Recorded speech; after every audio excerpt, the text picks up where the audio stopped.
चलो, तो जो अब हम लोग आज फैक्टरिंग या फॉरफिटिंग सीखने वाले हैं, उससे पहले कुछ चीज़ें, एक छोटी सी स्टोरी। सपोज एक कंपनी है, जिस कंपनी का नाम ABC लिमिटेड है। इस कंपनी का नाम ABC लिमिटेड है। ABC। इस कंपनी ने कुछ गुड्स सेल किए। इस कंपनी ने कुछ गुड्स सेल किए, वो थे जिनके नाम, suppose for example XYZ company को। अब ABC लिमिटेड कंपनी ने XYZ कंपनी को जब ये गुड्स सेल किए, तो उन्होंने क्या कहा कि ये गुड्स जो हम लोग आपको सेल कर रहे हैं, उससे आप लोगों को कैश पेमेंट करना होगा। XYZ कंपनी ने कहा कि नहीं, हम लोग ऐसे नहीं कर सकते, आप एक काम करो, हमें 3 मंथ्स की साइड दो और ये गुड्स हमें आप क्रेडिट पे सेल करो। तो ABC कंपनी ने कहा कि ओके, नो इशू, हम लोग आपको ये गुड्स जो है वो सेल करेंगे ऑन क्रेडिट, लेकिन जिसके लिए आपको जो टाइम मिलेगा, जो टाइम लिमिट होगा, वो होगा 3 मंथ्स का। ठीक है। तो ABC लिमिटेड ने एक एग्रीमेंट किया, क्रेडिट्स पे इनको कुछ सेल किया, और सेल करने के बाद नॉर्मल जो कुछ भी 3 महीने की साइड थी, उसमें XYZ कंपनी वो पर्टिकुलर गुड्स वहाँ पे बाय करके उनके लिए एंजॉय कर रहे थे, या फिर उन्हें रीसेल करने के लिए, ट्रेड के लिए, पर्पस के लिए यूज़ करते थे। XYZ कंपनी के पास में जब भी पैसा आता था तो वो ABC लिमिटेड को ट्रांसफ़र कर देते थे। लेकिन कभी कभी क्या हुआ कि ये जो XYZ कंपनी है, इस XYZ कंपनी ने ऐसे सोचा कि हम लोग 3 महीने बाद जो पेमेंट करने वाले हैं, ये 3 महीने के बाद का जो पेमेंट है, ये हम लोग लास्ट डे पे पेमेंट करेंगे।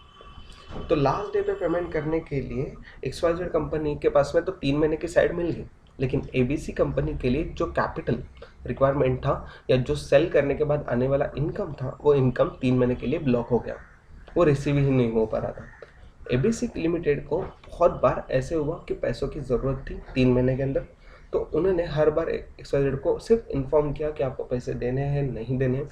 तो इस हिसाब से जो XYZ कंपनी, जो ABC लिमिटेड की डेटर थी, XYZ कंपनी कौन है, तो ये ABC लिमिटेड की डेटर्स थे। ठीक है।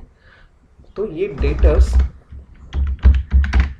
अगर सपोज 3 महीने के बाद XYZ कंपनी ने ABC लिमिटेड को कुछ पैसा दिया ही नहीं, तो ऑटोमेटिकली ABC लिमिटेड के लिए XYZ कंपनी जो डेटर थी, वो बैड डेट्स में बन जाएगी। तो ये बैड डेट्स, इस तरह के जो लॉसेस होंगे, सपोज फॉर एग्जांपल इन्होंने सेल करते वक्त जो अमाउंट था, वो सेल अमाउंट था, हम लोग लेते हैं 2 लाख रुपीज़। ये 2 लाख रुपीज़ ABC लिमिटेड के लिए क्या बन जाएंगे, बैड डेट्स बन जाएंगे, अगर XYZ कंपनी ने 3 महीने तक के पेमेंट नहीं दिए तो ऐसे केस में ABC लिमिटेड क्या करती है कि 3 महीने के बाद XYZ कंपनी, हमारे जो डेटर्स हैं, वो डेटर्स हमें पेमेंट करेंगे, और उसके बाद हम लोग वहाँ पे हमारे नेक्स्ट जो ऑपरेशन है उसे कैरी करेंगे। तो ये 3 महीने के लिए जो ब्लॉकेज ऑफ कैपिटल होता है, उसके लिए, उसे अवॉइड करने के लिए ABC लिमिटेड कंपनी एक अलग कंपनी को, या अलग इंस्टीट्यूशन को, अलग पर्सन को, या इंडिविजुअल को वहाँ पे अपॉइंट करती है। उन्हें अपॉइंट करने के लिए, सपोज फॉर एग्जांपल हम लोग कहते हैं उनका नाम PQR है। ये PQR लिमिटेड जो है, ये अलग कंपनी को ABC लिमिटेड जो है वो अपॉइंट करती है। उन्हें कहती हैं कि ये जो डेटर्स हैं, जो हमारे ABC लिमिटेड के जो डेटर्स हैं, वो डेटर्स हम आपको सेल करते हैं। ABC लिमिटेड कह रहे हैं कि XYZ से जो पैसे आने बाकी है, जो हमारे रिसीवेबल्स है, जो हमारे डेटर्स हैं, ये डेटर्स हम आपको सेल करते हैं, आप एडवांस में हमें पैसे दे दो, आप एडवांस में हमें पैसे दे दो। तो PQR लिमिटेड कहते हैं ओके, चलेगा, कोई दिक्कत नहीं, आपको 3 महीने के बाद XYZ कंपनी से पैसे मिलने वाले थे, वो हम ले लेंगे और आपको आज ही पैसे दे देंगे, लेकिन हम आपको आज पैसे देते वक्त पूरे के पूरे 2 लाख नहीं देंगे, हम लोग सिर्फ 1.6 लाख रुपीज़, दैट इज़ 80% हम लोग आपको वहाँ पे पेमेंट करेंगे। अब 80% क्यों पेमेंट करेंगे, तो जो पार्शियल पेमेंट होगा, जो 20% का रिमेनिंग पेमेंट होगा, वो 20% जो पेमेंट है वो हम लोग हमारे कमीशन, हमारे चार्जेस या फिर हमारी जो ओवरऑल प्रोसेस है उसकी फीस होगी। साथ ही साथ में अगर इसमें से 10% हमारी ये सारी फीस होंगी और बाकी 10% जो है ये हम लोग XYZ से जब 3 महीने के बाद हम लोग वो पैसा कलेक्ट करेंगे और आपको दे देंगे। तो ये जो केस थी, तो इस केस में ABC limited, XYZ limited company और PQR लिमिटेड, इन तीनों का अगर हम लोग सोचें तो उस बारे में अगर क्या कंसिडर होगा कि ABC लिमिटेड ने कुछ सेल का ट्रांजैक्शन किया था, उन्हें पैसों की ज़रूरत थी, कैपिटल की ज़रूरत थी, तो उन्होंने जो उनके रिसीवेबल्स थे जो कुछ महीने बाद मिलने वाले थे उसे एडवांस में कलेक्ट कर दिया। ये जो 1.6 लाख रुपीस का पेमेंट है, ये कौन सा पेमेंट है? तो ये एडवांस पेमेंट होता है। एडवांस पेमेंट के बेनिफिट क्या है कि ABC लिमिटेड को उनके पैसे जो सेल करके बाद में मिलने वाले थे वो एडवांस में मिल गए, उनका वर्किंग कैपिटल जो था, उनका टर्नओवर अच्छा था, डेटर्स से मिलने वाला पैसा वो भी जल्दी से रिकवर हो गया। डेटर से नहीं हुआ, वो किसी और कंपनी से हुआ, लेकिन उनका क्या फ़ायदा हुआ कि जो टर्नओवर था, डेटर्स टर्नओवर जो था वो वहाँ पे कम हो गया। अब ये सारी चीज़ें, इतनी सारी एडवांटेजेस थी, तो ये एडवांटेजेस करते वक्त, सोचते वक्त ABC लिमिटेड ने क्या सोचा था कि हम लोग PQR लिमिटेड को अपॉइंट करें और उनको ये काम दें कि आप जाके XYZ कंपनी से वसूल कर लो। इन शॉर्ट PQR लिमिटेड जो है ये क्या काम कर रहे हैं? तो they are acting as a वसूली भाई। ठीक, ये वसूली भाई कब आए? तो जब ABC लिमिटेड को ज़रूरत थी तब। अब होता क्या है, इन मॉडर्न डेज अभी जो चल रहा है उसमें PQR लिमिटेड की तरह ऐसी बहुत सारी बैंकिंग और नॉन बैंकिंग कंपनीज हैं जो इस तरह की सर्विसेज प्रोवाइड करती हैं कि रिसीवेबल्स किसी एक कंपनी के परचेस करती है और उनके बिहाफ पे डेटर से उसे वसूल करती है, जिसके लिए वो कुछ कमीशन या फीस चार्ज करते हैं जो उनका इनकम होता है। इन दिस केस, ये पर्टिकुलर एग्जाम्पल में ABC लिमिटेड जो है, ये ABC लिमिटेड हमारी रेगुलर क्लाइंट कंपनी है। क्लाइंट कंपनी मतलब क्या कि जो हमारी कस्टमर है। XYZ लिमिटेड क्या है? उस कस्टमर के डेटर्स है। उस कस्टमर, जो हमारी कस्टमर कंपनी है उसी के डेटर्स है। ABC लिमिटेड हमारी क्लाइंट है, उसके वो डेटर्स है। और PQR क्या है? तो ये PQR ये हमारे लिए फैक्टर है, ये हमारी फैक्टरिंग कंपनी है। तो फैक्टरिंग कंपनी क्या करती है? To provide a funds to the client in advance for collection of debtors of client. तो क्लाइंट से जो डेटा से कलेक्शन करना है उसके लिए वो एडवांस में पेमेंट कर देते हैं और बाद में उनसे रिसीव कर लेते हैं, रिकवर कर लेते हैं। ये बेसिक चीज़ है फैक्टरिंग की, ये बेसिक कॉन्सेप्ट है फैक्टरिंग की। अगर हम लोग शॉर्ट में अगर देखना हो तो ये एग्जाम्पल जो हम लोगों ने अभी देखा उसे हमेशा याद रखना, ठीक है। अब ये फैक्टरिंग जो है, ये फैक्टरिंग कभी कभी फंड बेस भी होता है, कभी कभी एसेट बेस भी होता है। नॉर्मली अलग अलग टाइप्स के फैक्टरिंग होते हैं जो हमें आगे सीखने हैं। In short, factoring and forfeiting are two different types. जो फैक्टरिंग और फॉरफिटिंग हम लोग सीखने वाले हैं वो दोनों के दोनों अलग अलग टाइप है, लेकिन जो फाइनेंसिंग ऑफ रिसीवेबल्स से रिलेटेड ही काम करते हैं। मतलब जो रिसीवेबल्स है, ये जो डेटर्स होते हैं, उन्हीं को एडवांस में फाइनेंस करने का ही इनका मेन फंक्शन है, राइट। ये फंड बेस्ड फाइनेंशियल सर्विसेज जो है उसमें अलग अलग तरीके की जो एडवांस है, मतलब एडवांसेस है या फिर ये ट्रीटमेंट्स हैं, तो ये सारी डेवलपिंग या डेवलप्ड कंट्रीज में ही देखा जाता है। फैक्टरिंग नॉर्मली जो कमीशन बेस्ड हो या फिर कमीशन बेस्ड सर्विसेज है, तो ये सारी सर्विसेज हमारी इंडिया में और अदर दैन इंडिया में देखी जाती है, लेकिन इन डेवलप्ड और डेवलपिंग कंट्रीज में ओनली। अंडर डेवलप कंट्रीज में ऐसी फैक्टरिंग की सर्विसेज ज़्यादा नहीं होती है, ज़्यादा नहीं प्रोवाइड की जाती है, राइट। तो इनसे रिलेटेड अगर बेसिक क्लियर हो तो हम लोग आगे बढ़ते हैं और डिटेल में सीखते हैं अगला पार्ट, ठीक है। तो जस्ट अ सेकेंड, ओके। तो फैक्टरिंग और फॉरफिटिंग, इसका मीनिंग अगर हम लोग देते हैं तो फैक्टरिंग ऑलरेडी हम लोगों ने यहाँ पे कवर कर लिया मीनिंग कि what is mean by factoring.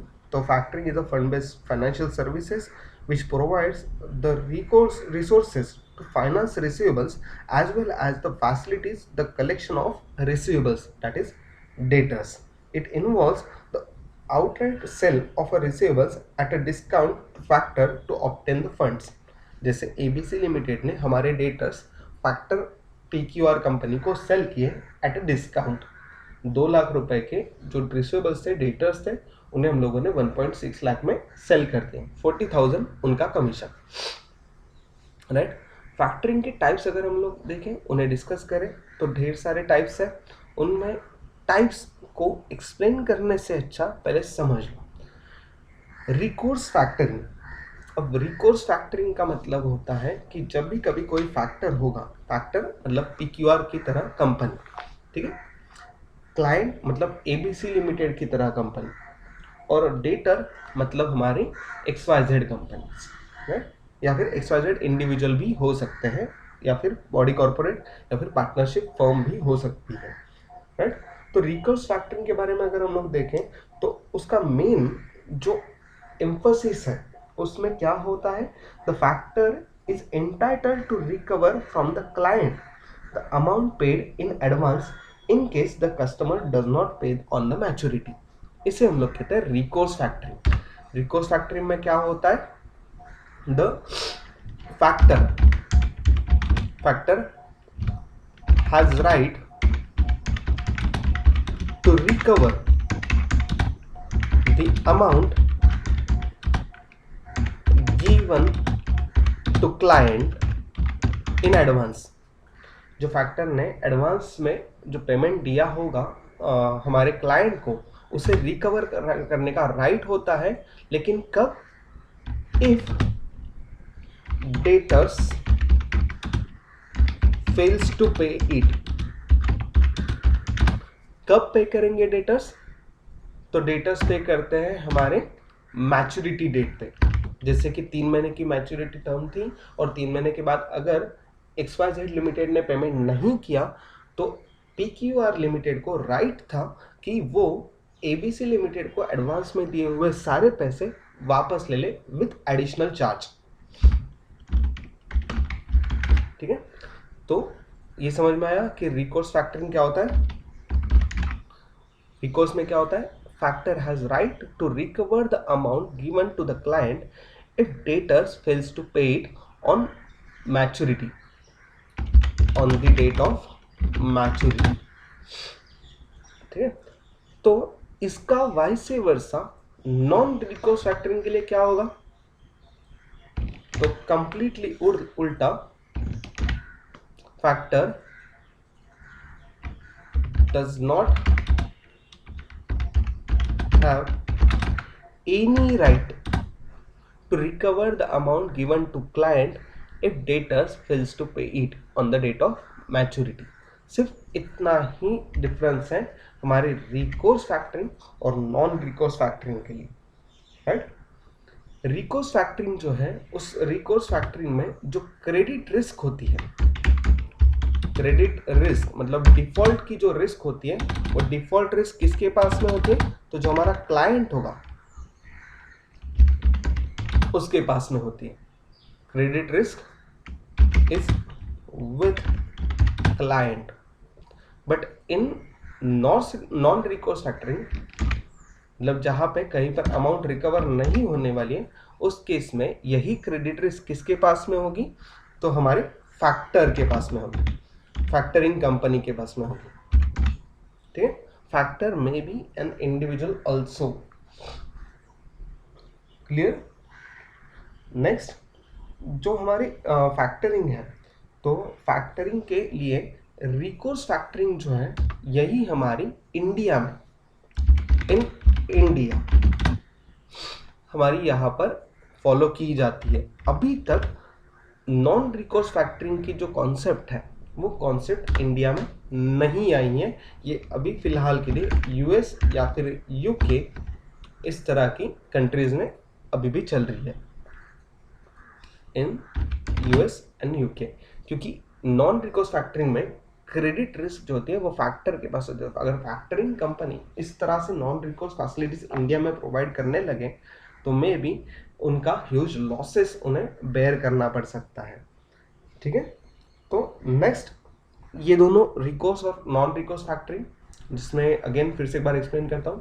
Factor has a right to recover the amount given to the client if debtors fails to pay it on the date of maturity.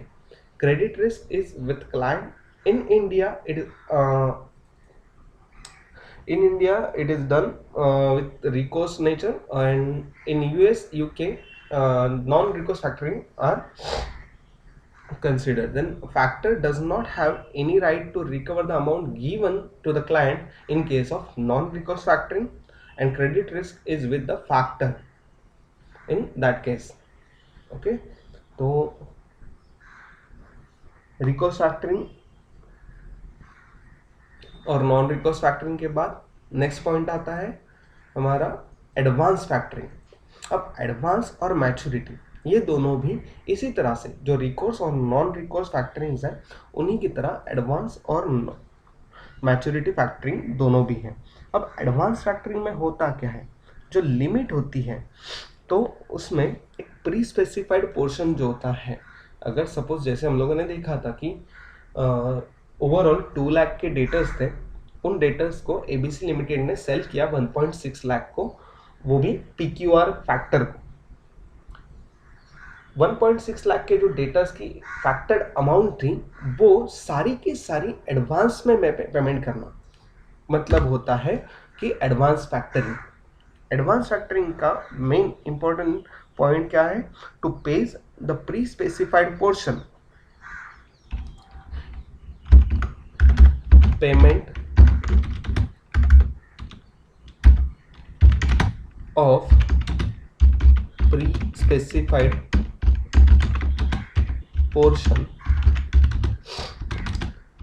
In advance to client. ठीक है, कितना portion होगा, तो ये 3/4 से लेकर 9th 10th की range तक ये पेमेंट्स होते हैं।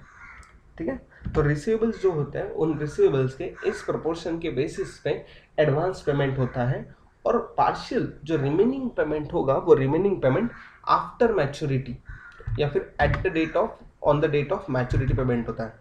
Remaining payment is done on the date of maturity। ठीक है, ये हो गया हमारा रेगुलर एडवांस पेमेंट। और एडवांस पेमेंट के लिए जो ड्राइंग लिमिट होती है जो प्री पेमेंट की लिमिट होती है, वो फैक्टर क्या करता है कि वो क्लाइंट को अवेलेबल करके देता है। इनकी एडवांस पेमेंट की एक मैकेनिज्म किस तरह से होता है कि suppose for example ABC company ने जो 2 लाख रुपीस के डेटा सेल किए थे, तो 1.6 लाख रुपीस वो फैक्टर अवेलेबल करके देगा हमारे एबीसी कंपनी को।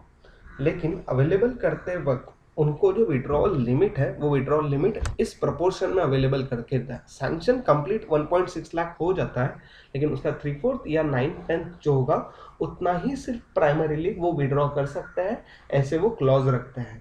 और जो फाइनल पेमेंट होगा वो मैच्योरिटी के टाइम पे वहाँ पे रिसीव करेंगे।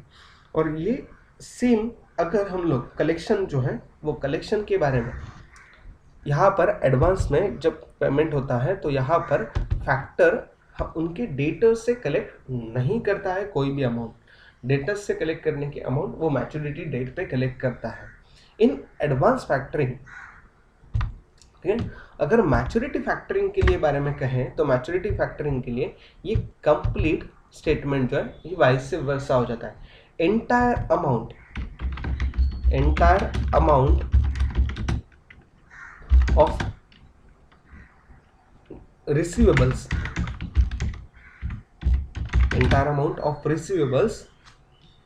ब्रैकेट में प्री डिटरमाइंड या प्री स्पेसिफाइड जो क्लाइंट और इनकी एग्रीमेंट होगी उस बेसिस पे प्री स्पेसिफाइड जो लिमिट होगी,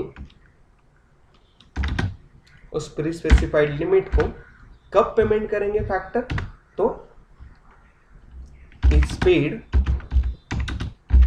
on the date of maturity, मतलब कलेक्शन करने के लिए जो कोई भी टाइम लगेगा, उस कलेक्शन की झंझट, उस कलेक्शन के सारे डॉक्यूमेंटेशंस, उस कलेक्शन के लिए सारे पेपर वर्क्स, ये फैक्टर कंप्लीट करेगा on behalf of a ABC limited, that is on behalf of a client. ये कंप्लीट करने के बाद फिर वो जो सारा पैसा कलेक्ट होगा, वो सारा पैसा वो हम उनके क्लाइंट को दे देगा, ठीक है। और इसे हम लोग कहते हैं maturity factoring. The entire amount of receivables is paid on the date of maturity to client. कोई भी किसी भी प्रकार का एडवांस पेमेंट वहां पे कंप्लीट नहीं होता है, ठीक है। नेक्स्ट जो दो पार्ट्स हैं, दो अलग अलग टाइप्स हैं, वो है एक डिस्क्लोज्ड फैक्टरिंग और अनडिस्क्लोज्ड फैक्टरिंग। अब डिस्क्लोज फैक्टरिंग और अनडिस्क्लोज फैक्टरिंग अगेन समझने के लिए सिंपल है। जब भी कोई कंपनी किसी एक ट्रांजैक्शन को एग्जीक्यूट करती है, अगर वो क्रेडिट पे ट्रांजैक्शन होता है, जैसे कि ये हम लोगों ने एग्जांपल पे देखा था कि यहाँ पर एबीसी लिमिटेड क्या कर रही थी, तो वो क्रेडिट पर सेल कर रही थी to XYZ company for 3 months. तो एक इनवॉइस जनरेट होता है। ये इनवॉइस जनरेट होते वक्त उसमें बहुत सारे डिटेल्स दिए जाते हैं, जैसे कि कंपनी का नाम, जो सेलिंग कंपनी है सेलिंग कंपनी का नाम, बाइंग कंपनी है बाइंग कंपनी का नाम, जो डिटेल्स रिलेटेड टू प्रोडक्ट क्या सेल किया है, whether it is goods whether it is services, उनकी क्वालिटी क्वांटिटी नेचर क्या था, सर्विस टर्म्स क्या थी, वो सारे के सारे वहाँ पे कवर किए जाते हैं उस इनवॉइस में।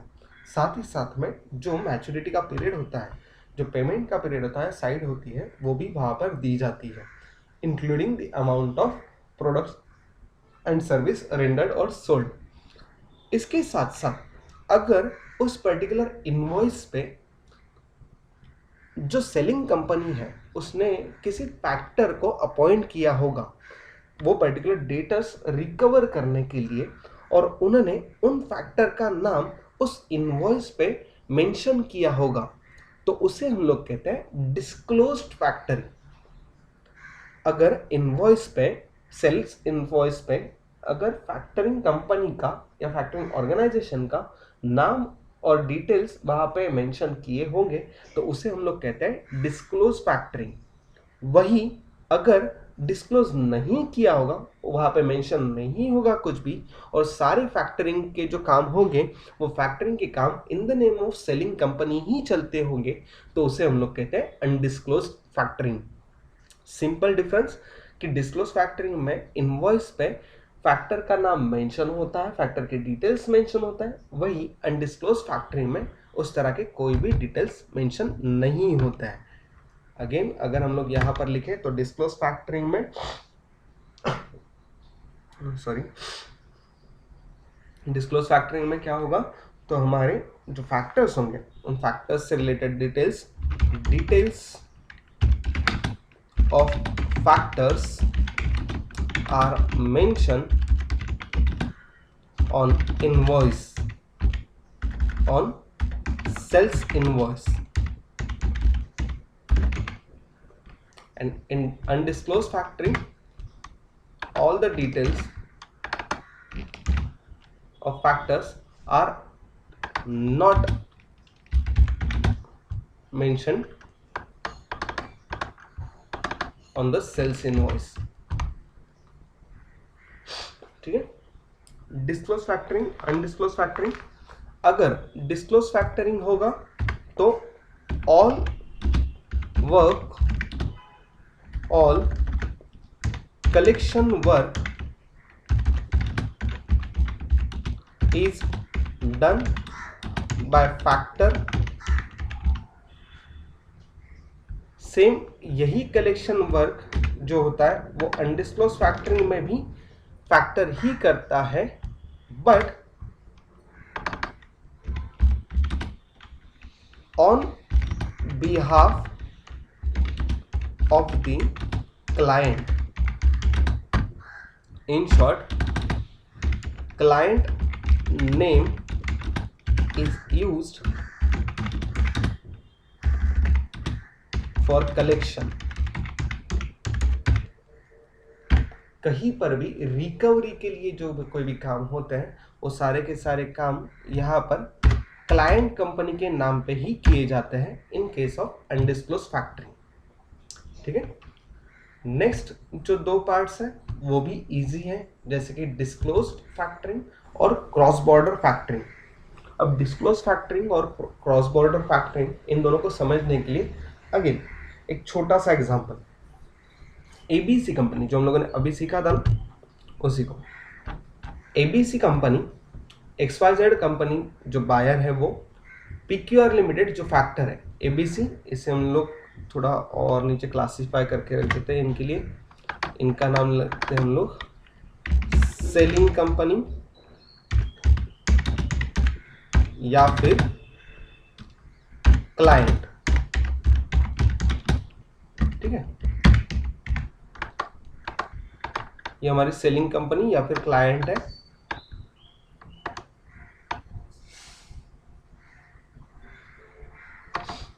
दूसरा डेटर्स है जो हमारे। तीसरा PQR लिमिटेड जो है, ये PQR लिमिटेड हमारे लिए क्या है, हमारे लिए फैक्टर है। ठीक है,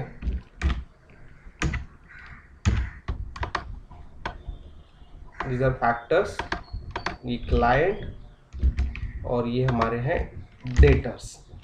ये तीनों भी अगर एक ही पर्टिकुलर कंट्री में सिचुएटेड होंगे, क्लाइंट, डेटर्स और फैक्टर, इन तीनों के जो ट्रांजैक्शन है वो सारे के सारे अगर एक ही कंट्री में सिचुएटेड हैं तो उसे हम लोग कहेंगे domestic factoring. If all the clients और if clients, daters and factors, all the parties are situated in a single country, then it is called domestic factoring. If client और daters ये दोनों अलग अलग कंट्रीज में सिचुएटेड है, suppose client जो है, ये क्लाइंट हमारे हैं यहाँ पर कहाँ पर, क्लाइंट हमारे हैं इंडिया में, इन इंडिया, और डेटर्स जो है ये डेटर्स हमारे हैं सपोज फॉर एग्जांपल यूएस में। तो इन दैट केस ये जो फैक्टरिंग होगी, इस फैक्टरिंग को हम लोग कहते हैं क्रॉस बॉर्डर फैक्टरिंग या फिर इंटरनेशनल फैक्टरिंग, या फिर इसे तीसरा नाम भी है क्रॉस बॉर्डर इंटरनेशनल फैक्टरिंग के साथ साथ हमारी रेगुलर जो हम लोग कहते हैं, क्या कहते हैं उसे, अब्रॉड फैक्टरिंग, राइट। तो उस फैक्टरिंग को अगर हम लोग कंसीडर करें तो इन दैट केस यहाँ पर जो फैक्टर्स होते हैं उन फैक्टर्स के लिए, इस केस में जो डोमेस्टिक केस में सिंगल फैक्टर होता है, तो क्रॉस बॉर्डर या इंटरनेशनल फैक्टरिंग में दो अलग अलग फैक्टर्स वहाँ पे काम करते हैं। अगर हम लोग सेम PQR लिमिटेड और एक और थी हमारी जो कि जिसका नाम था, हम लोग एग्जाम्पल के लिए लेते हैं जिसका नाम है अब DLF लिमिटेड। ठीक है, अब ये दोनों फैक्टर एडिशनली काम करते हैं, मतलब in case of cross border और international factoring, in that case there are 4 parties. कौन कौन सी?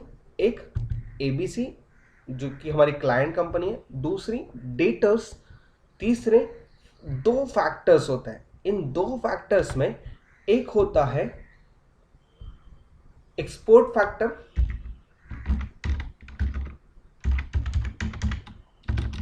और दूसरा होता है इंपोर्ट फैक्टर। अब इन्हें इस तरह से नाम क्यों दिया गया है, एक्सपोर्ट फैक्टर और इंपोर्ट फैक्टर? जब ABC लिमिटेड ये कुछ गुड्स अब्रॉड सेल कर रही है तो वो इन शॉर्ट गुड्स एक्सपोर्ट करती है। गुड्स एक्सपोर्ट करने के लिए वहाँ पे वो क्या करते हैं कि डेटर्स जो है उन्हें क्रेडिट पे सेल कर रही है। अगर वो क्रेडिट पे सेल करती है तो वो यूएस के डेटर्स को वहाँ पे एनालाइज नहीं कर पाती है कि क्या वो हमें पेमेंट करेंगे या नहीं करेंगे। सो वो क्या करते हैं, इंडिया में सिचुएटेड, अब एग्जांपल के लिए इंडिया में सिचुएटेड कोई दूसरी कंपनी जिसे हम लोग फैक्टर कहते हैं, वो फैक्टर को अपॉइंट करती है। जिसे हम लोग एक्सपोर्ट फैक्टर कहते हैं। ABC limited client export factor को कहते हैं कि मुझे सो एंड सो यूएस में XYZ कंपनी ऐसे कंपनी है, उन्हें गुड्स क्रेडिट पे सेल करने हैं, तो उनका क्रेडिट वर्दीनेस मुझे जानना है और साथ ही साथ में आप उनके लिए फैक्टरिंग की सर्विसेज मुझे प्रोवाइड करोगे क्या।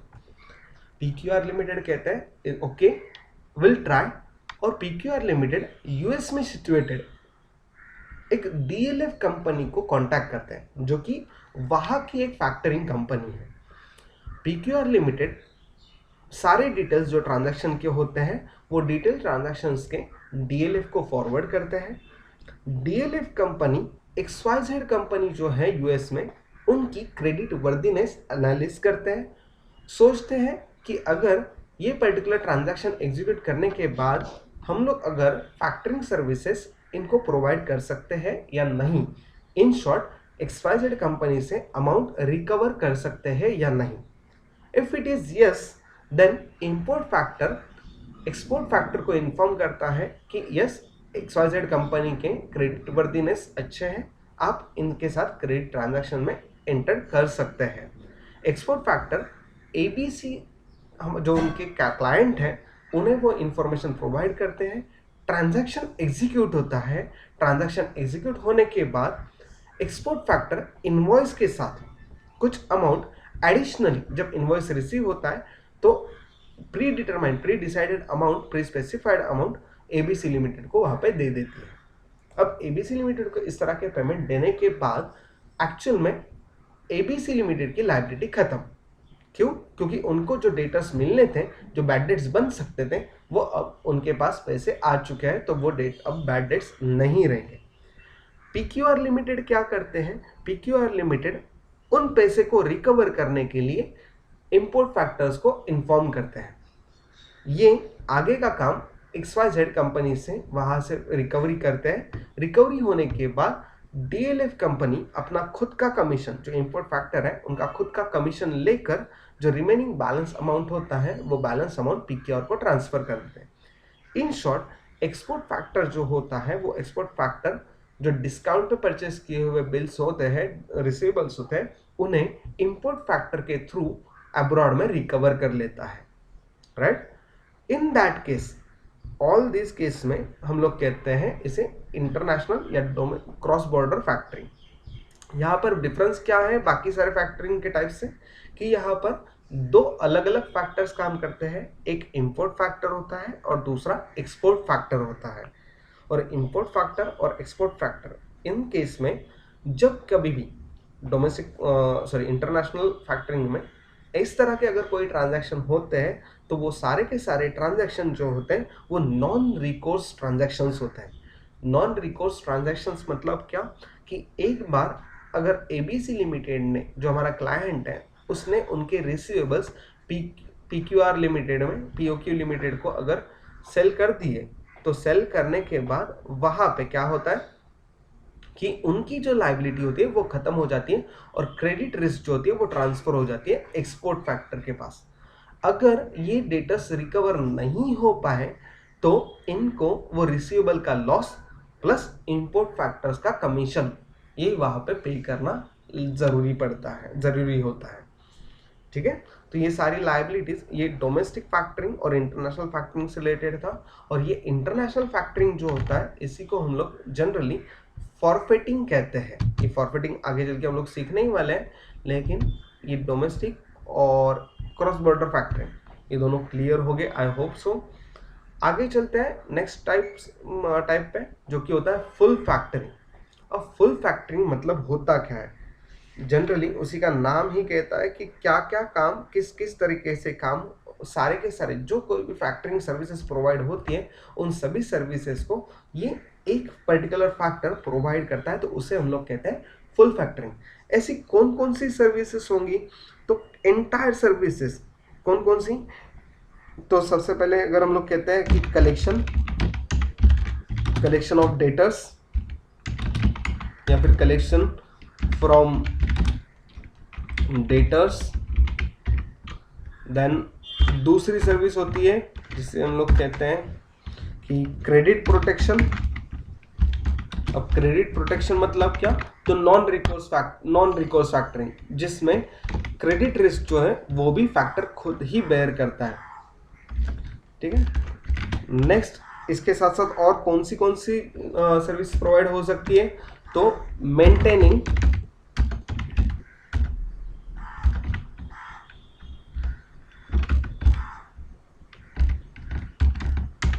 Sales laser. जो हमारे एबीसी, जो हमारे क्लाइंट होंगे, उन क्लाइंट के जो सेल्स लेजर है, उन सेल्स लेजर को भी मेंटेन करना, साथ ही साथ में उन्हें एडमिनिस्ट्रेशन करना, administration of sales ledger and receivables के साथ साथ जो कोई भी मीटिंग्स होगी या फिर उनके साथ में जो कोई भी डील्स होगी, वो भी सारी फैक्टर खुद ही करेगा। इसके अलावा और कौन सी सर्विस होती है, तो make available short term finance, ये भी एक एडिशनल सर्विस वहां पे प्रोवाइड की जाती है। तो ये सारी सर्विसेज जब प्रोवाइड होगी तो उसे हम लोग कहते हैं full factoring. In short, when all services are provided by factor,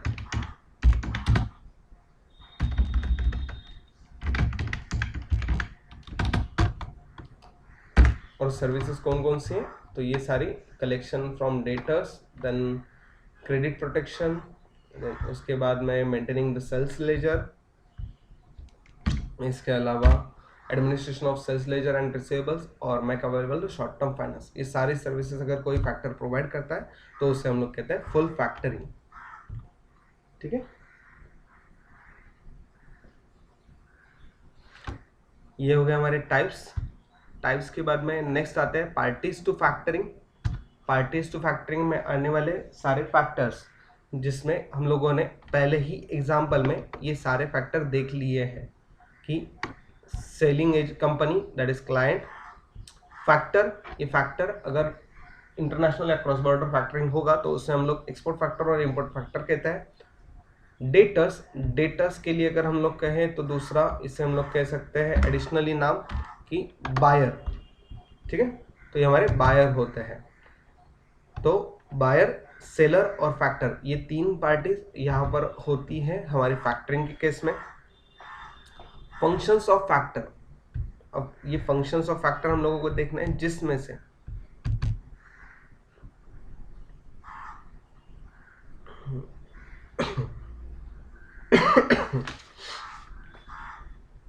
sorry, functions of factors में पहला कि administration of the sales register, जो ऊपर हम लोगों ने फैक्टरिंग की सर्विसेज में भी देखा, admission of a sales register. Administration में क्या होता है, the factor maintains the client's customer wise sales register. जो कस्टमर होते हैं क्लाइंट के, जो बायर होते हैं, तो उन सभी को मेंटेन करना, उन सभी का रजिस्टर मेंटेन करना, उन सभी से रिलेटेड पीरियोडिक रिपोर्ट जो होता है वो क्लाइंट को प्रोवाइड करना, उन सभी की करंट स्टेटस क्या होती है, whether they are good, bad और डाउटफुल डेटर्स, वो सारे उनको प्रोवाइड करना। साथ ही साथ में रिसीट्स और पेमेंट्स जो होती है कस्टमर्स के थ्रू, वो सारी की सारी वहाँ पे अदर इंफॉर्मेशन, जो रिलेवेंट इंफॉर्मेशन होते हैं, वो भी क्लाइंट को प्रोवाइड करना, ये भी फैक्टर का काम होता है। Next, provision of a collection facility. अब कलेक्शन फैसिलिटी कौन सी होगी, तो फंक्शन क्या होता है फैक्टर का दूसरा, the use of a train man power with a sophisticated infrastructural backup. जो भी मैन पावर वो यूज करते हैं, वो सभी मैन पावर को यूज करके वहाँ पे उन्हें क्या करना होता है कि जितने भी सारे डेटर्स हैं, उन डेटर्स से सारी अमाउंट रिकवर करनी है, स्किलफुली रिकवर करनी है, किसी को हार्म नहीं करना है। ये सारे काम फैक्टर्स के होते हैं, फैक्टरिंग कंपनी के होते हैं। Then financing the trade bills, जो ट्रेड बिल्स होते हैं, उन ट्रेड बिल्स को कंसीडर करके एडवांस में अगर किसी कंपनीज को पेमेंट की ज़रूरत हो या फिर फाइनेंस की ज़रूरत हो तो फाइनेंस वहाँ पे अवेलेबल करके देना है। ये हमारे फैक्टरिंग का एक यूनिक फीचर होता है कि जो हमारे बुक डेट्स होते हैं वो क्लाइंट के बुक डेट्स जो होते हैं वो पहले परचेस कर लेंगे और देन उसे रिकवर कर लेंगे। जो कोई भी परसेंटेज होता है, प्री डिटरमाइंड परसेंटेज जिसे हम लोग कहते हैं, तो वो नॉर्मली 80 to 85% जो होता है वो पेमेंट किया जाता है। ये हमारे ट्रेड बिल्स के अंडर होता है। द बैलेंस जो होता है वो 15 to 20% ये फैक्टर के पास रिमेनिंग होता है। फैक्टर उसे क्या करता है कि अपने पास रखता है, और अगर क्लाइंट के बेसिस पे या फिर उनके एग्रीमेंट के बेसिस पे जो कोई भी डिसाइडेड कमीशन रेट होगा, उस कमीशन के रेट को मैच्योरिटी के डेट पे उसे डिडक्ट करके फिर रिमेनिंग अमाउंट उस 15-20% में से भी जो रिमेनिंग अमाउंट होगी उसे वो क्लाइंट को ट्रांसफ़र कर देता है। देन क्रेडिट कंट्रोल, अगर हम लोग क्रेडिट कंट्रोल के बारे में अगर सोचें तो जो फैक्टर्स होते हैं वो फैक्टर को विदाउट रीजन जो विदाउट रिसोर्स होते हैं, विदाउट रिकोर्स फैक्टर्स जो होते हैं, उन सभी विदाउट रिकोर्स फैक्टर के बारे में अगर सोचें तो जितनी भी सारी रिस्क होती है वो रिस्क क्रेडिट रिस्क जो होती है वो फैक्टर खुद बेयर करता है, ना कि किसी क्लाइंट के अकाउंट सेक्शन पे या फिर क्लाइंट के फाइनेंस पे वो बेयर करनी पड़ती है। हाँ, ऐसा हो सकता है कि अगर 2 लाख, जैसे एग्जांपल में हम लोगों ने देखा कि 2 लाख के डेटर्स थे और वो 1.6 लाख में रिकवर हो रहे हैं, 40,000 में नुकसान होता है, लेकिन एटलीस्ट 1.6 लाख रिकवर होते हैं क्लाइंट्स के। तो 40,000 की जो रिस्क है या ओवरऑल जो रिस्क रहती है वो डेटा से अगर नहीं रिकवर हुई तो वो सारी की सारी फैक्टर खुद बेयर करता है। तो ये क्रेडिट कंट्रोल एक फंक्शन एडिशनली फैक्टर्स का होता है। Next, advisory services.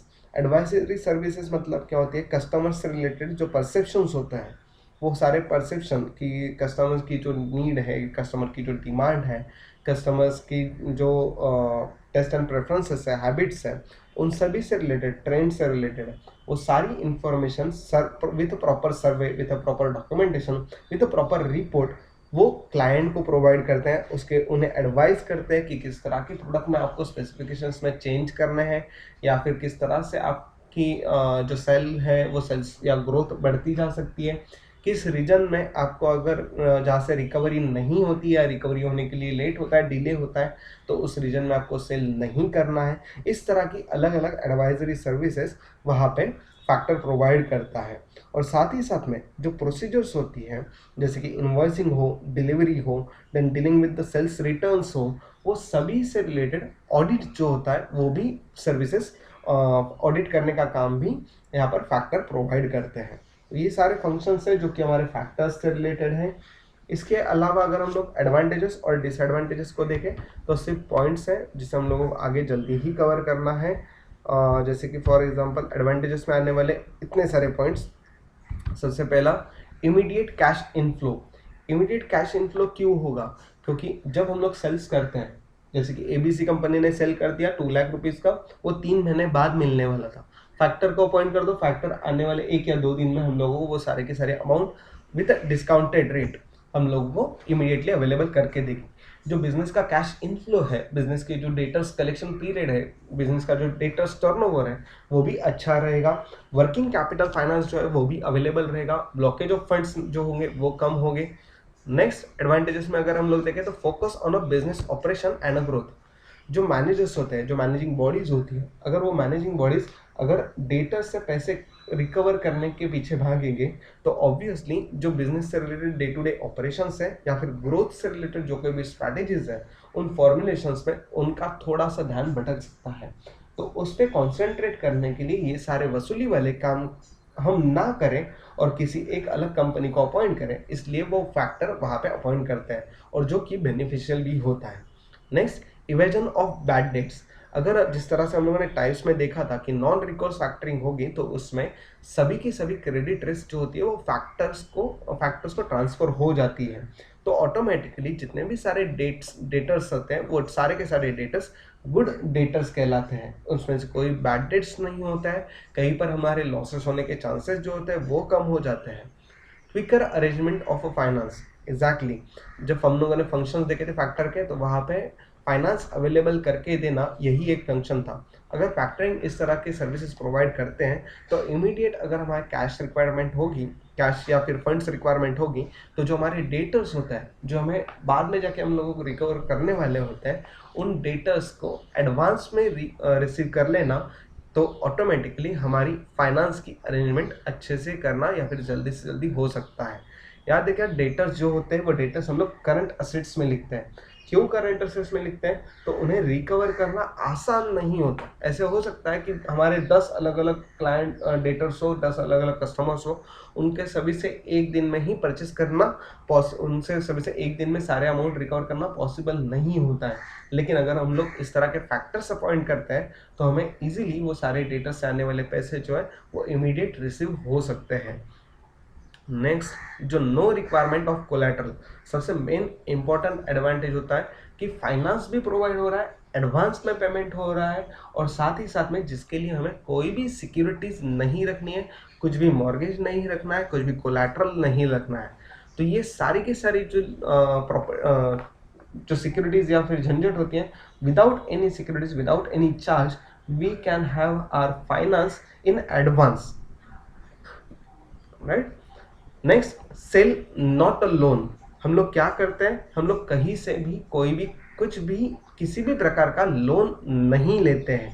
हम लोग एक मतलब जो कंपनी होती है, एबीसी लिमिटेड कंपनी सोच लो, जो हम लोगों की सेलिंग कंपनी है, वो क्या सेल कर रही है? तो वो उनके डेटर्स, वो उनके अकाउंट्स रिसीवेबल है, उन्हें वो सेल करती है। और सेल क्या कर रही है? तो उनके डेटर्स सेल कर रही है कि उसे जाके आप रिकवर करके आओ, एट अ डिस्काउंट रेट पे सेल कर रही है।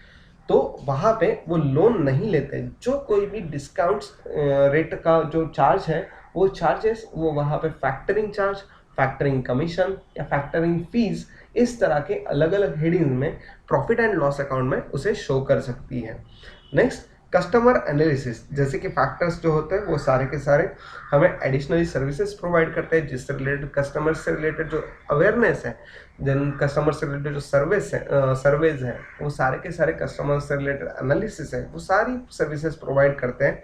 तो इसके लिए ये भी हमारे लिए एक एडवांटेज हो जाता है कि हमें उसके लिए एडिशनली रिसर्च टीम वहाँ पे डेवलप करने की ज़रूरत नहीं पड़ती है। जो फैक्टर्स हमारे होते हैं उनसे हमें सारी की सारी इंफॉर्मेशन मिल जाती है। देन कॉम्पिटिटिव प्राइसिंग क्यों होगा? जो फैक्टरिंग कंपनीज हैं, जो हम लोगों ने देखा पीओक्यू या पीक्यूआर कंपनी थी, उसे अगर हम लोग देखें तो इस तरह की factoring companies, number of companies registered है इन इंडिया कि जो फैक्टरिंग सर्विसेज प्रोवाइड करती है। और जाहिर सी बात है, अगर डिमांड ज़्यादा होगी और सप्लाई कम होगा, तो जिस तरह से प्राइस बढ़ती है उसी तरह से सप्लाई ज़्यादा होगा, और डिमांड कम होगी तो प्राइस कम होती जाएगी। तो सप्लाइंग कंपनीज, फैक्टरिंग कंपनीज बहुत ज़्यादा होने की वजह से और सर्विसेज रिक्वायरमेंट कंपनीज कम होने की वजह से जो ऑफर्स फैक्टरिंग कंपनी प्रोवाइड करती है वो बहुत अच्छी और रीजनेबल प्राइसेस पे प्रोवाइड करती है, रीजनेबल कमीशन रेट्स पे प्रोवाइड करती है। That's why the competitive pricing जो होती है वो कम हो जाती है। Next, useful to small business. Small business के लिए क्यों यूजफुल रहेगा? स्मॉल बिजनेस के पास में सबसे बेसिक जो हम लोग कहते हैं प्रॉब्लम होता है वो होता है फाइनेंस प्रॉब्लम्स। तो ये फाइनेंस प्रॉब्लम्स, अगर कोई एक कंपनी है, तो उस कंपनी ने अगर किसी को क्रेडिट पे कुछ पेमेंट किया है, क्रेडिट पे कुछ सेल किया है, तो उन डेटर्स से वहाँ पे रिकवर होने के लिए जितना टाइम लगेगा उतना उनका जो फंड्स होंगे वो ब्लॉक रहेंगे, उनकी वर्किंग कैपिटल की ब्लॉक रहेंगे। तो वो वर्किंग कैपिटल अगर ब्लॉक हो गए तो वो न्यू परचेसेस नहीं कर पाएंगे, न्यू मैन्युफैक्चरिंग नहीं कर पाएंगे, नई सर्विसेज नहीं दे पाएंगे। तो जिसकी वजह से जो साइकिल है, प्रोडक्शन साइकिल है, वो डिले हो सकता है। लेकिन अगर उन्होंने फैक्टरिंग की हेल्प ली तो उन्हें फंड्स भी इजीली इमीडिएटली अवेलेबल हो जाएंगे, और जो प्रोडक्शन लाइफ साइकिल है उसे वो कंटिन्यू कर सकते हैं without any obstacles. Then reduce the current liability. Last advantage जो दिया हुआ है, रिड्यूस द करंट लाइबिलिटी मतलब क्या?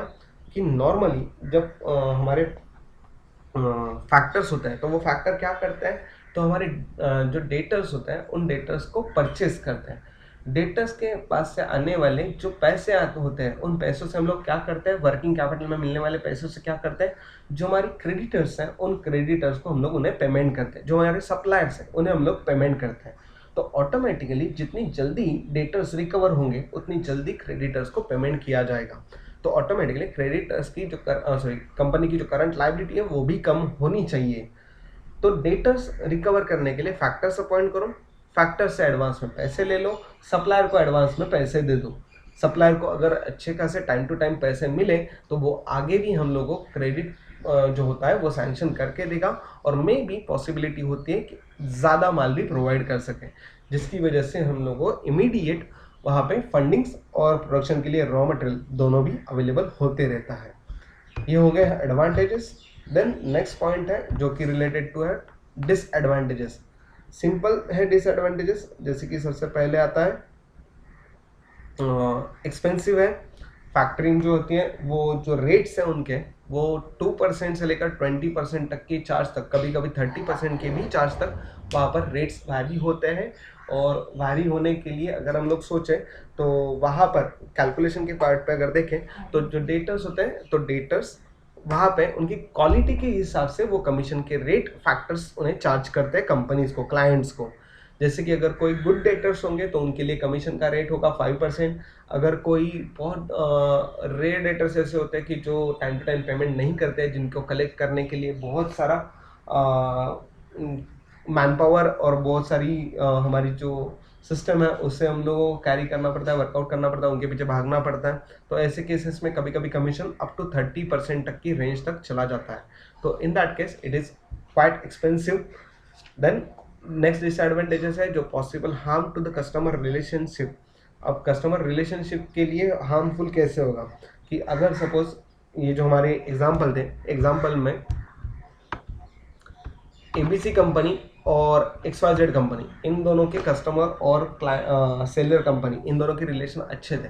लेकिन XYZ कंपनी क्या कर रहे थे कि उनका है ना फ़ायदा उठा रहे थे कि 3 महीने बोल के 4 महीने तक पैसे नहीं देते थे, 5 महीने पैसे नहीं देते थे। एबीसी लिमिटेड ने POQ को अपॉइंट कर दिया, बोला कि XYZ से आगे से फैक्टर तुम कलेक्ट करो। 3 महीने से पहले ही POQ क्या करते थे, XYZ के पीछे लग जाते थे कि यार तुम एक काम करो, पैसे देने बाकी है, तुम फटाफट टाइम पे पैसा दो। नहीं दिया पाए टाइम पे पैसा तो तुम्हारे अगेंस्ट केस करेंगे, नहीं दिया टाइम पे पैसा तो तुम्हारे पीछे गुंडे भेज देंगे, नहीं दिया पैसा तो बार बार तुम्हें कॉल करेंगे, तुम्हारे ऑफिस में आके बैठेंगे। इस तरह के जो अलग अलग एक्टिविटीज़ होती है, जो अलग अलग नुस्खे होते हैं कि जिसे हम लोग फॉलो करते हैं, तो उनकी वजह से XYZ कंपनी बाद में ये भी सोच सकती है कि यार 1 महीना तो मैंने लेट पैसा दिया था, उसके बाद में तुम लोगों ने दूसरे किसी को भेज दिया हमें हमसे पैसा वसूल करने के लिए, और उनका जो तरीका है, सलीका है, वो अच्छा नहीं है हमसे पैसे लेने का। तो हम आगे से आपके साथ में कोई भी कॉन्ट्रैक्ट नहीं करने वाले, कोई भी डील नहीं करने वाले। तो ये जो कस्टमर रिलेशनशिप है वहाँ पर वो थोड़ी सी बिगड़ जाती है, जो कि हमारे फैक्टरिंग का डिसएडवांटेज हो सकता है। Then company's image distortion. अब कंपनीज इमेज डिस्टोर्शन मतलब क्या होता है, एक फैक्टर अगर इस तरह से कुछ बिहेव करते तो वो, और दूसरा हाँ, अगर हम लोग कहे कंसिडर करें तो उसमें क्या होता है कि पहले क्या होता था कि इस तरह के अगर कोई फैक्टरिंग या फिर कोई कंपनी उनके डेटर्स अगर किसी को सेल करते हैं, उनके रिसीवेबल्स अगर किसी को सेल करते हैं कि उन्हें फाइनेंस की ज़रूरत है, ऐसा वहाँ से इंटरप्रेट होता था कि कंपनी, बाकी जो इन्वेस्टर्स थे तो इन्वेस्टर्स को क्या लगता था कि कंपनी के पास में जो फंडिंग्स है वो फंडिंग्स अवेलेबल ही नहीं है, या फिर उनके पास में जो पैसा है वो सफिशिएंट नहीं है कि उन्हें day to day operations carry करते नहीं आ रहे हैं। तो मे बी जो उनकी जो फाइनेंशियल पोजीशन है वो वीक हो सकती है। ऐसा एक अलग इमेज इन्वेस्टर्स के या फिर जो हमारे लेंडर्स होते हैं, क्रेडिटर्स होते हैं या स्टेक होल्डर्स होते हैं, उनके दिमाग में आ जाता है। तो ये पहले होता था, लेकिन जब एक्चुअल फैक्टरिंग का इम्पोर्टेंस जब पब्लिक को पता चला कि नहीं फैक्टरिंग इम्पोर्टेंट क्यों है, तो डेटर्स को बैड डेट्स बनाने से अच्छा उसे डिस्काउंटेड रेट पे रिकवर कर लो, एटलीस्ट हमें लॉस तो नहीं होगा। एंटायर लॉस होने से अच्छा हम लोग कम प्रॉफिट में काम करें।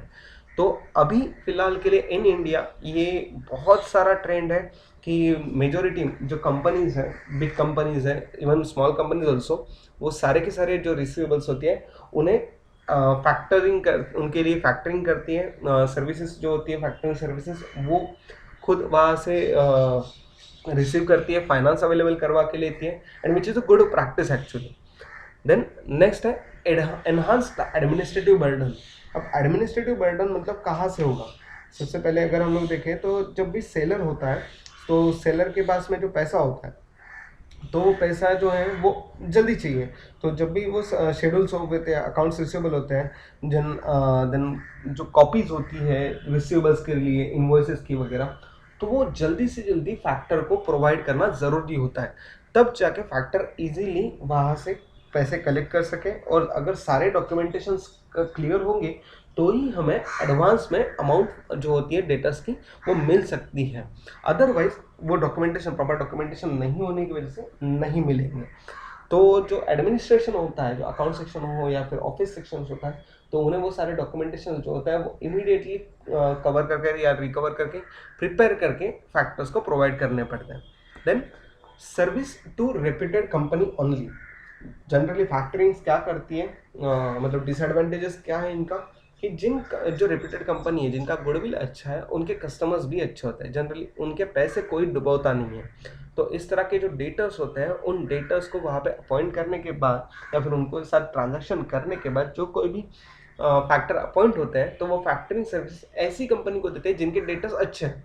मतलब वो रिकोर्स फैक्टरिंग हो या नॉन रिकोर्स फैक्टरिंग है, अगर क्रेडिट रिस्क आया भी तो भी नहीं आएगा, क्योंकि डेटर्स ही अच्छे हैं। डेटर्स कभी डिफॉल्ट करते ही नहीं है। मतलब स्टेट बैंक ऑफ इंडिया के कस्टमर्स को स्टेट बैंक इंडिया को अगर फैक्टरिंग सर्विस प्रोवाइड करना है, तो उनके लिए अगर हम लोग सोचें तो उनके जो लोन लेने वाले कंपनी क्लाइंट्स हैं वो ज़्यादातर डिफॉल्टर्स हैं। तो उन डिफॉल्टर्स से कलेक्ट करना ये बिग टास्क है। लेकिन अगर हम लोग उसी को अगर ICICI या फिर HDFC, इन तरह की प्राइवेट बैंक्स से अगर हम लोग कंसिडर करें, तो वहाँ पे क्या होता है, जो लोन लेने वाले क्लाइंट्स होते हैं, वो क्लाइंट्स या फिर वो जो कस्टमर्स होते हैं, वो immediate time to time repayment करते हैं। तो इन तरह की अलग अलग कंपनीज से भी जो रेपुटेशन या गुडविल होती है, उसके बेसिस भी फैक्टरिंग सर्विसेज अफेक्ट होती है। ये हो गया हमारे डिसएडवांटेज। देन नेक्स्ट पॉइंट है कि जो कि हमारा रेगुलेशन से रिलेटेड है। फैक्टरिंग से रिलेटेड जो रेगुलेशन है डिफरेंट डिफरेंट, वो ज़्यादा डीप में पढ़ने नहीं है।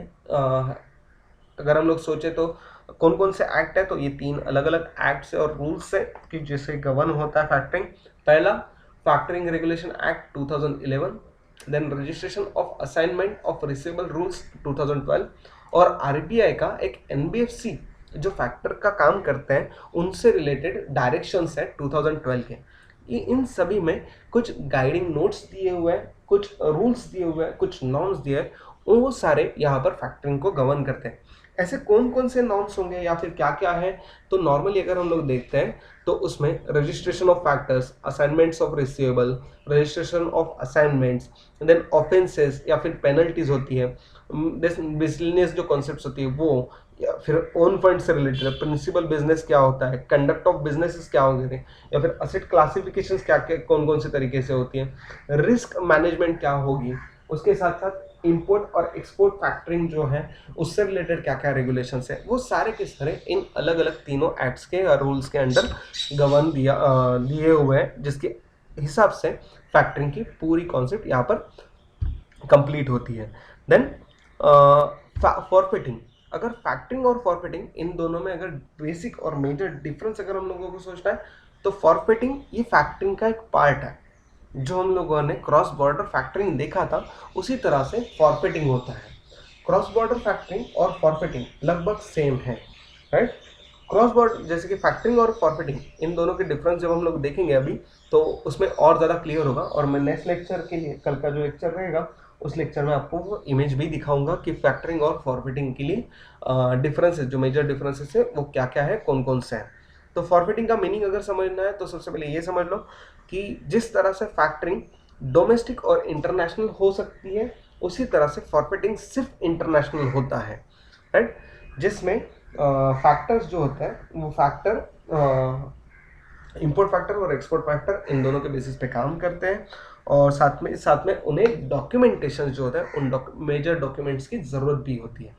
फॉरफिटिंग के और फॉरफिटिंग और फैक्टरिंग इन दोनों के डिसएडवांटेजेस और एडवांटेजेस लगभग सेम है, जिसमें से एडवांटेजेस को अगर हम लोग थोड़ा और क्लासीफाई कर लें, तो यहाँ पर एक और मेजर जो चेंज है या डिफरेंस है वो है फैक्टरिंग का financing.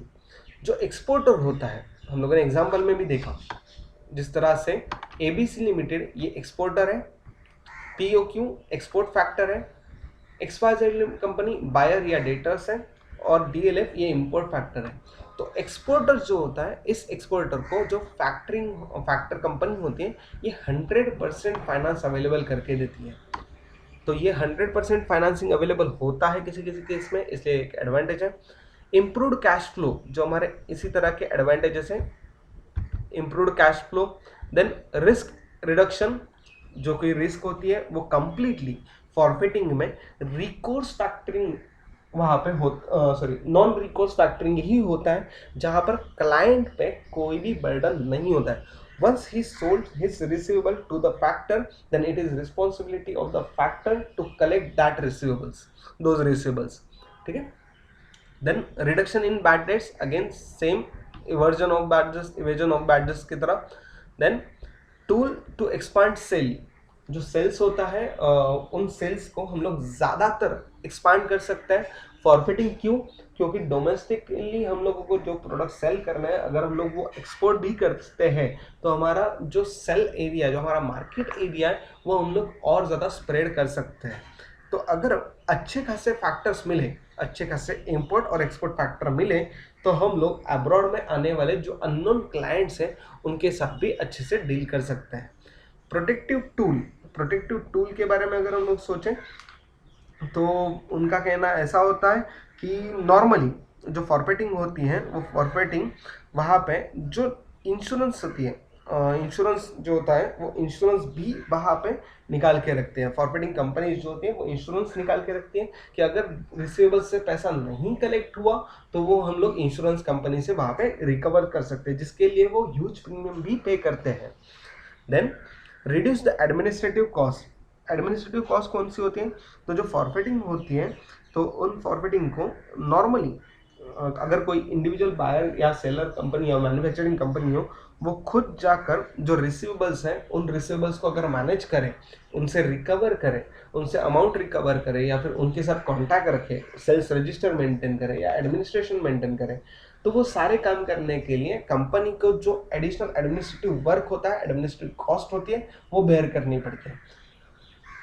In spite of that bearing that cost, company क्या करती है, फैक्टर्स को अपॉइंट कर देते हैं, फॉरफिटर को अपॉइंट कर देते हैं और उनको कहते हैं कि आप ये सारे मैनेज करो ताकि हमारी एडमिनिस्ट्रेटिव कॉस्ट भी कम हो जाए, और साथ ही साथ में आप लोगों ये जो हमारा बर्डन है, पेपर वर्क है, ये भी हमारा कम हो जाए। इन शॉर्ट, जो सेलिंग कंपनी होती है, जो क्लाइंट्स होते हैं, वो उनका काम आउटसोर्स करते हैं, जैसे कि maintaining the sales ledger and other. तो ये सभी है। उसके साथ साथ जो एडवांटेजेस है वो बैंक के रिलेटेड एडवांटेजेस है, जैसे कि ये जो फॉरवर्डिंग की सर्विसेज है, ये फॉरवर्डिंग की सर्विसेज नॉर्मली जनरली जो एनबीएफसी और बैंकिंग कंपनीज है वो प्रोवाइड करती है, राइट। तो इनके लिए क्या एडवांटेज होगा? तो सबसे पहले कि जो फी बेस्ड इनकम होता है कि 100% हम आपको फाइनेंस प्रोवाइड करेंगे, लेकिन 100% आपको फाइनेंस प्रोवाइड करने के बाद जो कोई भी हम लोग सर्विसेज प्रोवाइड करते हैं उसमें सारे के सारे रिसीवेबल्स अगर हम लोगों ने रिकवर करके दिए तो आप लोगों को 100 चार्जेस हम लोगों को रिकवर्ड रिसीवेबल्स पे करने होंगे। तो वो सारे फी बेस्ड इनकम्स होते हैं। देन जो क्रेडिट एडमिनिस्ट्रेशन होता है और क्रेडिट फॉलोअप होता है, वो भी अच्छे खासे से हम लोग बैंक्स ले सकते हैं, उनको मिल सकता है। अलग अलग क्लाइंट्स होते हैं, अलग अलग कंपनीज होती हैं, उन सभी की फैक्टरीज जो होती है वो क्रेडिट वर्दीनेस जो होता है वो भी इमीडिएटली मिल जाता है। और साथ ही साथ में बैंक क्या करती है कि जो न्यू प्रोडक्ट आता है वो न्यू प्रोडक्ट हम लोग क्लाइंट्स को ऑफर कर सकते हैं, जैसे कि 100% फाइनेंसिंग तो प्रोवाइड करते ही हैं, लेकिन उसके साथ साथ 80 to 85% या 70 to 100% तक का फाइनेंस भी वहाँ पे डिस्काउंटिंग करके अवेलेबल करके दे सकते हैं, राइट। तो ये सारे थे फॉरफिटिंग से रिलेटेड ट्रांजैक्शंस। याद रखना कि फॉरफिटिंग और फैक्टरिंग ज़्यादा डिफरेंसेस नहीं है, और ये डिफरेंसेस हम लोगों को कल सीखने हैं, राइट। तो आज के लेक्चर में जितना हम लोगों ने सीखा रिलेटेड टू फैक्टरिंग और फॉरफिटिंग, ये हम लोग कल के लेक्चर में हार्डली 15 मिनट और लेंगे और ये पार्ट भी ख़त्म कर देंगे। तो आई होप कि आप लोगों को जो आज हम लोगों ने सीखा है with this example of ABC, POQ, XYZ और DLF इन चारों के साथ में। तो फैक्टरिंग और फॉरफिटिंग ये आपको क्लियर हो चुका है एवरीवन।